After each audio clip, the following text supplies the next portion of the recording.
Hello friends, welcome back கேபிஎஸ்டோ channel நண்பர்களே.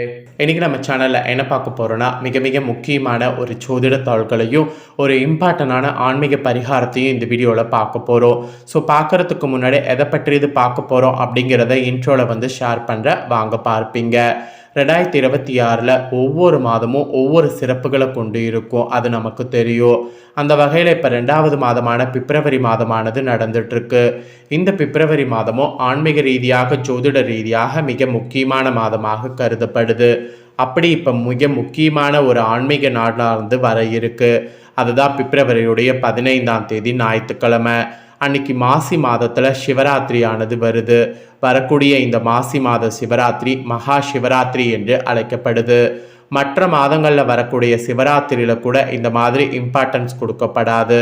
ஆனால் மாசியில் வரக்கூடிய சிவராத்திரி அன்னைக்கு இரவு விடிய சிவன் கோவிலில் 4 கால பூஜைகள் நடைபெற்று சிவபெருமான் ஒவ்வொரு ரூபத்தில் காட்சி தருவார். அதனால் மாசியில் வரக்கூடிய சிவராத்திரி தான் மகா சிவராத்திரி என்று அழைக்கப்படுது. இந்த சிவராத்திரியில் கிரகங்கள் சிறப்பான முறையில் அமைந்திருக்கிறதோட அடிப்படையில் ஒவ்வொரு ராசிக்காரங்களுக்கும் இனி நடக்காத பல சம்பவங்கள்லாம் நடக்க போகுது.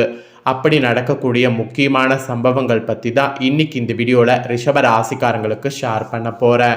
ரிஷப ராசியில் பிறந்த நேயர்கள் யாராக இருந்தாலும் இந்த ஒரு வீடியோவை ஸ்கிப் பண்ணாமல் பாருங்கள். உங்கள் ராசியை சேர்ந்தவர்களுக்கு இந்த மகா சிவராத்திரியில் என்ன மாதிரியான பலன்கள் கிடைக்கும் அப்படிங்கிறத தெரிஞ்சு அதற்கேற்ப நடந்து பலன் பெறுங்க. அதோடு இந்த மகா சிவராத்திரியில் கிரகங்களுடைய சிறப்பான அமைப்பினால இந்த நாள் ஒரு புனிதமான நாளாக மாறுது. அதனால் இந்த நாளில் ஆன்மீக ரீதியாக சில பரிகாரங்களும் செய்யணும். அது என்ன பரிகாரம் அப்படிங்கிறதையும் இந்த வீடியோவில் சொல்ல போகிறேன். ஸோ அதையும் இந்த வீடியோவில் ரிஷப ராசிக்காரங்க தெரிஞ்சு பயன் பெறுங்க.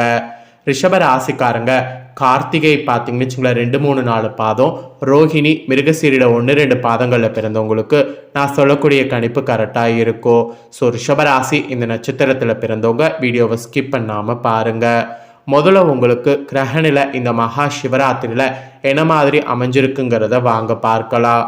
உங்களுடைய தகிரிய வீரிய ஸ்தானத்தில் குரு வகரத்தோடு, சுகஸ்தானத்தில் கேது, ரணருண ரேகஸ்தானத்தில் புதன், சப்தமஸ்தானத்தில் சூரியன் சுக்கரன், அஷ்டமஸ்தானத்தில் செவ்வாய், தொழில் ஸ்தானத்தில் சனி ராகு, இந்த மாதிரி தான் கிரகநிலைகள் உங்களுக்கு அமைஞ்சிருக்கு. ஆக்சுவலி கிரகநிலைகள் இப்படி அமையிறத வைத்து தான் இந்த மகா சிவராத்திரியிலிருந்து இந்த மாதிரியான பலன்கள் உங்களுக்கு கிடைக்கும் என்பது குறிப்பிடப்பட்டிருக்கு. ஸோ என்ன பலன் அப்படிங்கிறத வாங்க பார்க்கலாம். இந்த மகா சிவராத்திரியிலிருந்து கோபமான பேச்சு, டென்ஷன்கள் உங்களுக்கு குறையும். இதில் எடுத்த காரியத்தை செய்து முடிப்பதில் தாமதமானது உண்டாகும். அதனால் காரியங்கள்லாம் பொறுமையாக செய்யுங்க. சகோதரர்கள் வழியில் நன்மையானது உண்டாகும். மனதில் ஒரு வகையான துணிச்சலானது அதிகரிக்கும். இதில் தொழில் வியாபாரத்தில் ஈடுபட்டு இருக்கக்கூடிய உங்கள் ராசிக்காரங்களுக்கு பணியாளர்கள் மூலம் நன்மை கிடைக்க பெறுவீங்க. லாபமும் கூடும். அதனால் பணியாளர்களை நம்புங்க. எதிர்பார்த்த நிதி உதவியும் உங்களுக்கு வியாபாரத்தில் கிடைத்தே தீரும். அதுக்கப்புறமா உத்தியோகத்தில் இருப்பவங்களுக்கு பரபரப்பு நீங்கி அமைதியாக பணிகளை கவனிக்கணும். அதோடு சக ஊழியர்களுடைய ஒத்துழைப்பு உங்களுக்கு கிடைக்கும். குடும்பத்தில் இருந்த பிரச்சனைகள் நீங்கள் மெயினாக கணவன் மனைவியாக இருக்கக்கூடிய இடையே சங்கடங்கள் தீர நிறைய மனவிட்டு பேசணும். பிள்ளைகளுடைய கல்வி பற்றிய கவலை நீங்கும். அதோடு வீட்டுக்கு தேவையான பொருட்களை வாங்க முன் வந்தீங்கன்னா கண்டிப்பாக வாங்கி நல்ல முன்னேற்றங்கள் அடைய முடியும். பெண்களுக்கு கூட எடுத்த காரியத்தை எப்படி முடித்துவிட வேண்டும் என்பதில் மன உறுதி வேண்டும். அதோடு கலைத்துறையில் இருக்கிறவங்களுக்கு குடுக்கல் வாங்கல் விவகாரங்களில் கூடுதல் கவனத்தோடு செயல்படுவது நல்லது.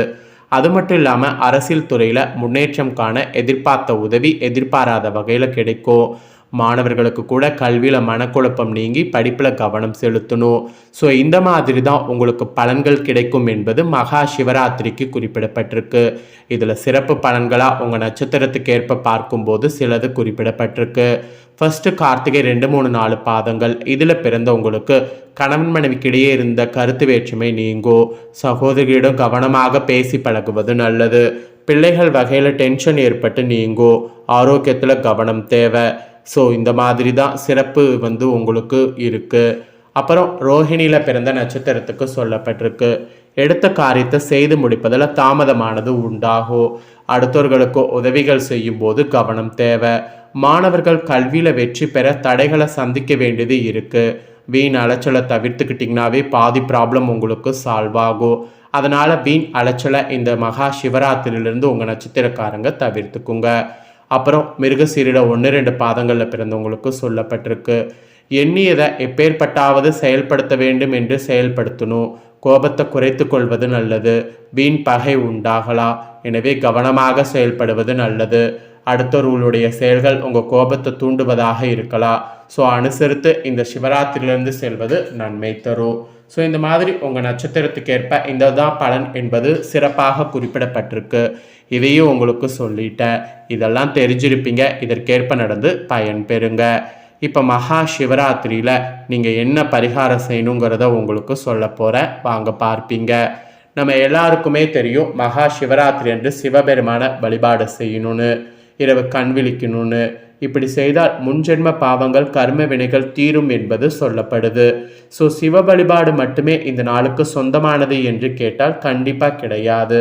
இந்த மாசி மாத மகா சிவராத்திரி நாளும் மாசி மாத அமாவாசையும் குலதெய்வ வழிபாட்டுக்கு உரிய நாளாக சொல்லப்படுது.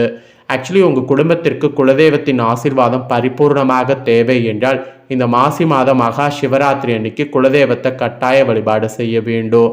எந்த முறையிலெல்லாம் இந்த தினம் குலதெய்வத்தை வழிபாடு செய்வது நல்லதுங்கிறத தான் உங்களுக்கு இந்த வீடியோவில் பரிகாரமாக சொல்ல போகிறேன்.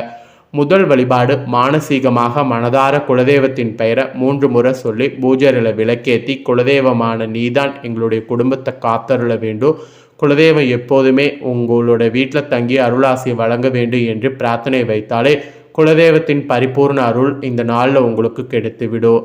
சரி, இது ஒரு பக்கம் இருக்கட்டும். சில பேர் குடும்பத்தில் குலதெய்வ கோபம், குலதெய்வ சாபம், குலதெய்வம் வீட்டில் இல்லை, குலதெய்வ கோவிலுக்கு செல்ல முடியவில்லை, தடையாக இருக்கிறது, வீட்டில் சுபகாரிய தடை என்று இருக்கிறது. இப்படிங்கிறவங்கெல்லாம் இந்த நாளில் பிரார்த்தனை எல்லாம் குலதெய்வத்தை நினைத்து செய்யணும். இப்படிப்பட்டவங்க என்ன செய்வது அப்படின்னு பார்த்தீங்கன்னா, மாசி மாத மகா சிவராத்திரி அன்னைக்கு இல்லைனா மாசி அமாவாசை அன்னைக்கு உங்கள் குலதெய்வ கோவிலுக்கு குடும்பத்தோடு செல்லணும். ஆக்சுவலி உங்கள் குடும்பத்தோடு செல்வதோடு உங்கள் அங்காளி பங்காளிகளை கூட்டிக் கொண்டு குலதெய்வ கோவிலுக்கு செல்வது இன்னும் சிறப்பான பலனை கொடுக்கும்.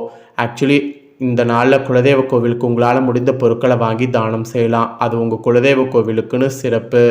அதை வாங்கி தானமாக கொடுங்க. அம்பாள் என்றால் புடவை, ஆண் தெய்வமாக இருந்தால் அங்க வஸ்திரம், அல்லது சில தெய்வங்களுக்கு மிகவும் பிடித்த பொருட்கள் இருக்கிறது அல்லவா, அது போல் ஏதாவது பொருட்கள் இருந்தாலும் நீங்கள் அந்த பொருட்களை அந்த கோவிலுக்கு வாங்கி கொடுத்து பலனை பெற்றுக்கொள்ளுங்க.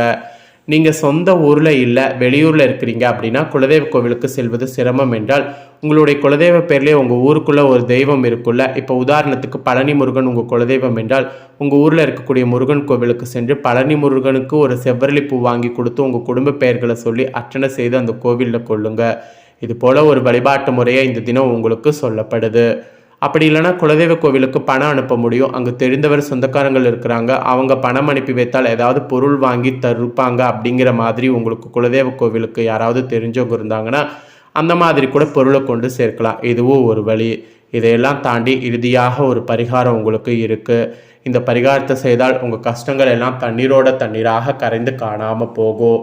உங்கள் குலதெய்வத்துடைய பெயரை சொல்லி ஒரு கட்டி வெள்ளம் வாங்கி கொள்ளுங்க. அந்த வெள்ளத்தை வாங்கி உங்கள் குலதெய்வ கோவிலில் இருக்கக்கூடிய குளத்தில் அந்த வெள்ளத்தை கரைத்து விட வேண்டும். வாய்ப்பு இருக்கிறது என்றால் அந்த வெள்ளத்தை தண்ணீரில் உங்கள் கையை கொண்டு கரைத்து விடுங்க. குலதெய்வ கோவிலில் கிணறு தான் இருக்கிறது என்றால் வெள்ளக்கட்டி அந்த தண்ணீருக்குள் போட்டு விடுங்க. எதுவுமே இல்லை என்றால் குலதெய்வ கோவிலில் ஒரு அகலமான பாத்திரத்தில் தண்ணீர் எடுத்து அந்த வெள்ளத்தை அந்த தண்ணீரில் கரைத்து அந்த தண்ணீரை உங்கள் குலதெய்வ கோவில் மண்ணில் கொட்டி விட்டு வருவது மிக மிக சிறப்பு. குலதெய்வ கோவிலுக்கு போக முடியாது என்பவர்கள் உங்கள் ஊர் ஆத்தங்கரையிலே இந்த வெள்ளத்தை வாங்கி குலதெய்வத்தின் பெயரை சொல்லி கரைக்கலாம். அதுவும் முடியாது என்பவங்க வீட்டிலேயே ஒரு பாத்திரத்தில் தண்ணீர் எடுத்து ஒரு கட்டி வெள்ளத்தை அந்த தண்ணீரில் போட்டு கரைத்து மண்பாங்கான இடத்துல கொட்டி விடலாம். மகா சிவராத்திரி தினத்தில் வெள்ளத்தில் தண்ணீரில் யார் கையால் கரைக்கிறீர்களோ அவங்களுடைய துன்பம் தண்ணீரோடு தண்ணீராக கரைந்து போகும் என்பது நம்பிக்கை. வெள்ளத்தை தண்ணீரில் கரைக்கும் போது என்னுடைய கஷ்டமும் என்னுடைய நோய் நொடியும் துன்பமும் கடனும் இது போல் தண்ணீரில் கரைந்து காணாமல் போக வேண்டும் என்று வேண்டிக் கொண்டே கரைக்கணும். குலதெய்வத்தை நினைத்து இப்போ நான் சொன்ன இந்த பரிகாரங்களை ஏதாவது ஒரு பரிகாரத்தை செய்பவர்களுக்கு கூட முழு பலன் இந்த நாளில் சேரும். ஸோ நம்பிக்கையோட இந்த பரிகாரத்தை செய்து பயன் பெறுங்க. இவ்வளோ நேரம் இந்த பரிகாரமும் இந்த பலன்களும் உங்கள் ராசிக்கு நீங்கள் தெரிஞ்சது ரொம்ப யூஸ்ஃபுல்லாக இருக்குன்னு சொல்லி நான் நம்புகிறேன். இந்த வீடியோவை உங்கள் ஃப்ரெண்ட்ஸ் ஃபேமிலிக்கு லைக் பண்ணி ஷேர் பண்ணுங்கள். உங்கள் ஃப்ரெண்ட்ஸ் ஃபேமிலியில் இருக்கிறவங்களும் வீடியோ பார்க்கட்டும். அவங்களும் ரிஷபராசிக்காரங்களாக இருந்தாங்கன்னா இந்த பலனும் பரிகாரமும் தெரிஞ்சு பலன் பெறட்டும். இதே போல் புதிய அப்டேட்டான நிறைய வீடியோ நம்ம சேனலில் போடப்படும். அதை எல்லாமே உடனுக்குடனே தெரிந்து கொள்ள மறக்காமல் நம்ம சேனலை சப்ஸ்கிரைப் பண்ணுங்கள், கூட பெல் பண்ண ப்ரெஸ் பண்ணுங்கள். அப்போ தான் நான் போகிற மற்ற அப்டேட்டான எல்லா வீடியோஸும் உடனுக்குடனே தெரிஞ்சு பயன்பெறலாம். சப்ஸ்கிரைப் பண்ணலன்னா சப்ஸ்கிரைப் பண்ணி பெல் பண்ண ப்ரெஸ் பண்ணுங்கள். நெக்ஸ்ட் இதே போல் சுவாரஸ்யமாக வேறொரு வீடியோவில் சந்திக்கிறேன். நன்றி, வணக்கம்.